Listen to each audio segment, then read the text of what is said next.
Hi, so today we are going to discuss modes of shear failure in soil. From the same module, this is the second topic. After basic 1973, there are three basic types of shear failures: general shear failure, local shear failure, and punching shear failure that a foundation will be subjected to. Okay, now these three types of shear failures have been investigated based on the experiments that are conducted. Okay, and when there will be a failure under the footing due to insufficient bearing capacity, there are these three particular patterns observed, and the shear failure will be general, local, and punching shear failure. Okay, now try to visualize these things, try to memorize these particular images. Now, general shear failure, which I have shown here, will be the first one. If you can see, this you consider as the foundation, and the soil right below it is failing. Okay, now when the soil is failing, what is actually happening? This particular triangular wedge, the movement of the soil is in downward direction. Okay, when this soil moves in downward direction, around it the soil is moving laterally outward. The arrows are indicating the movement of the soil immediately adjacent to it, laterally outward. This in turn is making the soil immediately adjacent to it move in the upward direction. So what will be seen physically is little bit of heaving of the soil right adjacent to the foundation. Now this entire type of failure will be observed in stiff or dense soils. Okay. Now over here in the image they have shown two different layers in order to make you easily visualize how the movement is. So over here, this particular layer has gone down.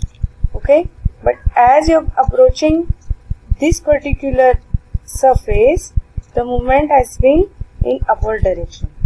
Okay, this particular and this entire phenomenon, this entire pattern of failures will be seen in stiff, dense soils. Now what happens in relatively loose soft soils? I am using the word relatively because I am not talking about totally loose or soft soils. Something which is in between. Okay, for these in between soils, we see local shear failure. Now what happens in case of local shear failure is the triangular wedge right below the foundation, obviously it's going to move in the downward direction, and the adjacent soil masses are moving little bit outwards. But you don't see much of the disturbance immediately adjacent to these particular masses. Like in this case, even much farther away from the foundation you can see disturbance. But over here that is not happening. Disturbance is very much below the foundation and slightly away from the foundation, not very far away from the foundation. There may be a little bit of heaving, but as compared to this particular case, this is much lesser. Alright, now in case of absolutely loose or soft soils, what we see is a punching shear failure. Okay, just as the name suggests, failure will be mostly right below the foundation and entire mass is kind of punched inside. The movement is vertically downward only. Adjacent to the soil mass, there is not much of. Alright, going to the next slide. Let's go into the depth of each topic. The general shear failure, as I already told you, will be seen in dense, stiff soils. The characteristics of general shear failure is continuous, well-defined and distinct failure surface develops between the edge of the footing and ground surface. Dense or stiff soils exhibit low compressibility will experience this type of failure. Continuous bulging of shear mass adjacent to footing is visible. Failure is accompanied by tilting of footing. Failure plane meets ground level, which you will not see in the other two types of failure. The failure plane does not continue up to the ground level. Failure is sudden, catastrophic, with pronounced peak in P delta curve. Now what is this P delta curve? We'll come to this a bit later in this lecture. The length of disturbance is beyond the edge of footing and it's very large. State of plastic equilibrium is reached initially at the footing edge and spreads gradually downwards and outwards. Now what do you mean by plastic equilibrium?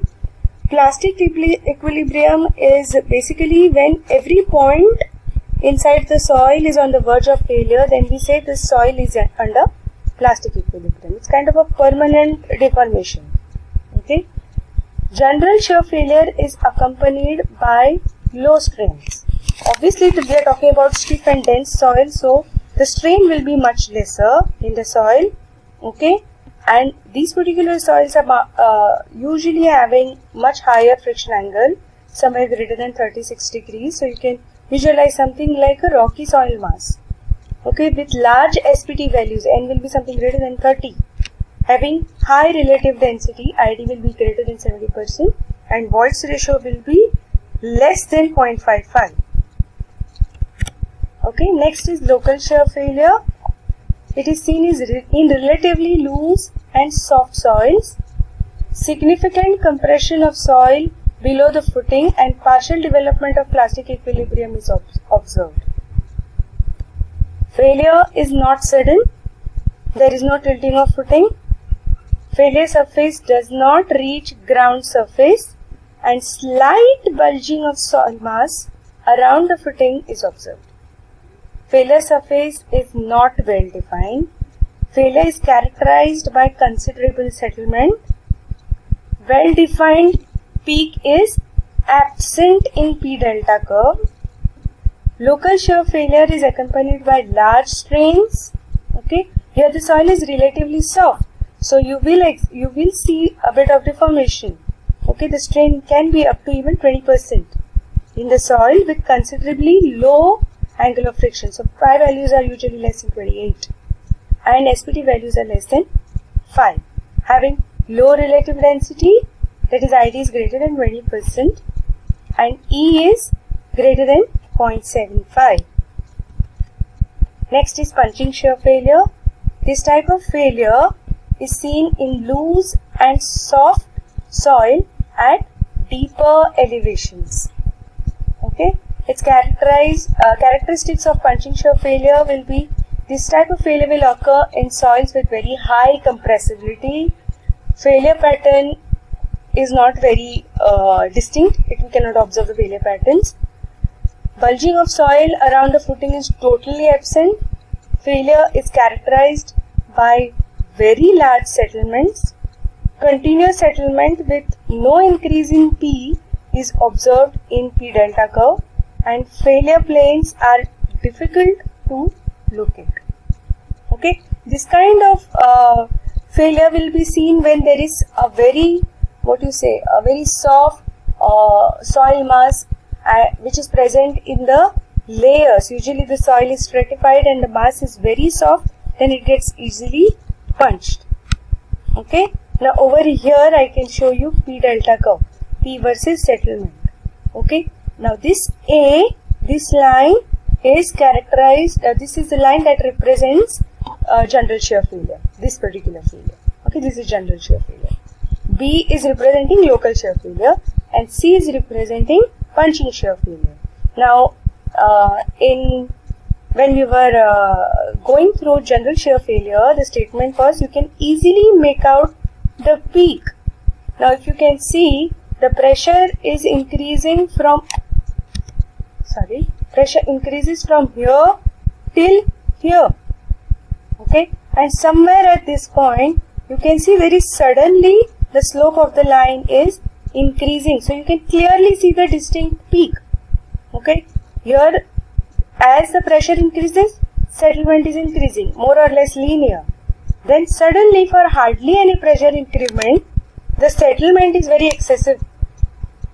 So you can easily tell that okay, at this particular point, the soil has failed in shear. But you can't say that here. There is no sudden increase in the settlement. It's almost same. You can see the slope is maintained very gradually. And in case of punching shear, what is the difference between this line and this line? Here also you can't make out where is a distinct peak. Here also you can't make out what is the distinct peak.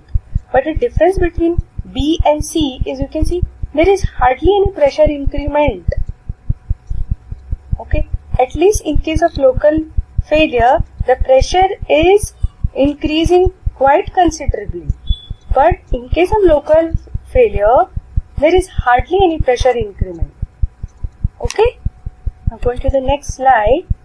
In this slide, the three types of failures are explained in terms of relative density of soil. Okay, if you can see, when the relative density is somewhere between 0 to around 0.3, the failure indicated is punching shear failure.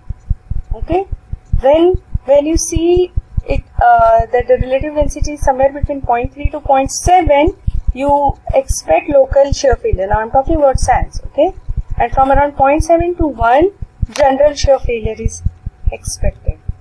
Right, now this is the last slide, and what you expect, what we are doing here, we are basically summarizing the entire content of this lecture. We are trying to compare general shear failure with local or punching shear failure. Now what are the distinct differences? General shear failure will be it will be seen in dense and stiff soils, whereas this will be seen in loose and soft soils.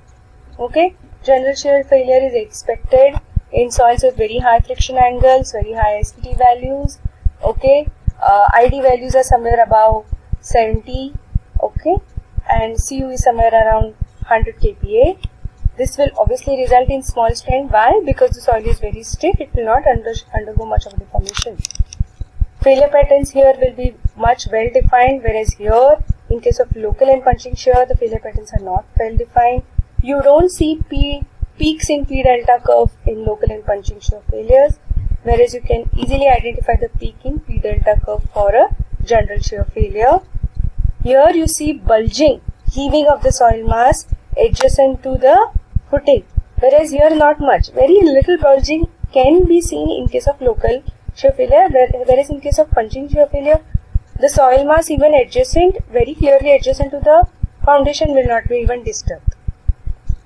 Extent of horizontal spread is very large in this, which is totally absent in case of local and punching failure. General shear failure, yes, this is seen in shallow foundation, whereas local and punching failures are seen in deep foundation. The failure here is gradual, whereas failure in general shear failure, you see sudden and catastrophic failures. Settlement is less, but tilting is seen, whereas in case of local and punching shear failure, settlement is quite considerable. Okay, with this I will come to the end of this topic. If you have any questions, please post them to me. If you have any questions on the previous lecture also, I have not received much. If you have any questions, please post them to me. Okay, thank you. Stay safe.